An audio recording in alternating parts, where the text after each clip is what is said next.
strategic, stoic, cunning.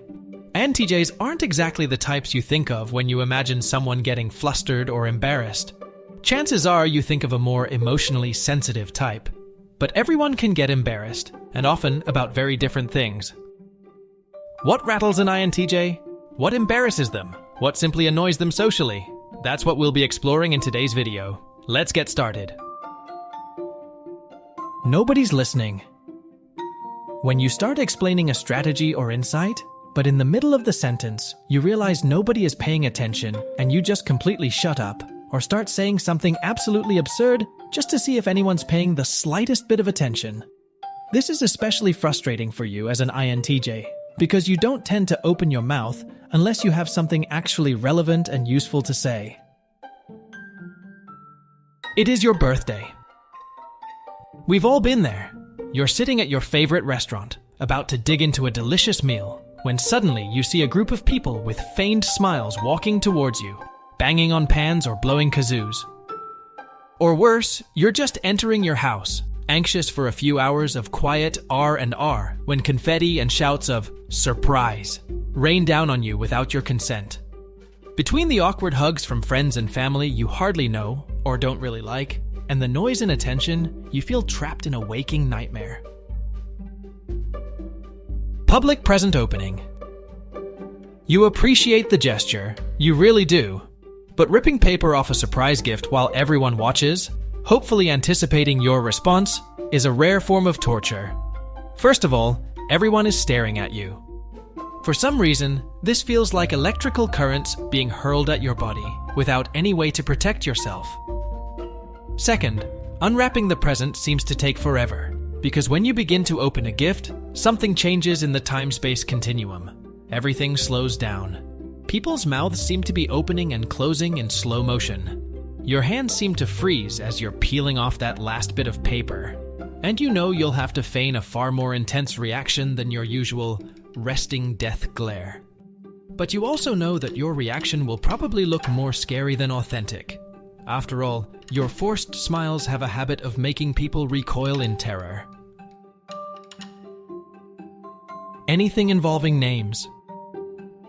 When you've had countless interactions with someone, but their name eludes your memory and it's gone too far to admit it, so you're left with no choice to call them dude or mate forever. Invisible tripping hazards. That moment when you're strolling along, trip unexpectedly, and then glance back at the invisible stick that betrayed you. INTJs, masters of overthinking, sometimes lose touch with the physical realm, but they want to appear coordinated, composed, and cool at all times. Darn you invisible sticks! Not being able to correct. When someone says words incorrectly like axe instead of ask, or I could care less instead of I couldn't care less, but it's rude to correct them because they're a stranger, or your boss, or your new partner's parents, but you're dying inside. You know that your extroverted thinking is suffocating inside of your brain, begging to get out and fix this, but you have to contain it. When someone is visiting you and they just won't leave. You've glanced at your watch, made random comments about projects you need to get done, invented errands you have to run, and yet the person is still there. You can almost feel your skin beginning to crawl as the minutes extend, and you feel trapped in some demented version of Groundhog Day. As much as you're trying to be polite, you can't help but move your body a little closer to the door in hopes that they'll get the hint and leave. When someone interrupts you and it's rude to glare. As an INTJ, you focus intensely on what you're doing. You go all in, conceptualizing, strategizing, devising, analyzing. So when somebody interrupts your focus, it can feel like you've just been slapped across the face. All your carefully composed ideas and strategies seem to flutter away like ashes in the wind. It can be really hard not to glare or roll your eyes at this person, but you'd rather not start a war of words and just deal with it in silence. But you give them just enough of a split-second glare to make things awkward.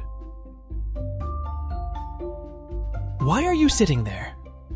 When someone sits beside you in a train or bus when there are dozens of other seats available. For social events. It's a funeral, a wedding, a mandatory office party, something you can't possibly get out of without really screwing up your personal or professional life, but every moment seems like an eternity. Excuse my face. People talk a lot about the INTJ death glare, but here's the thing. We don't always want to be glaring. Sometimes you actually want to make a good impression on someone.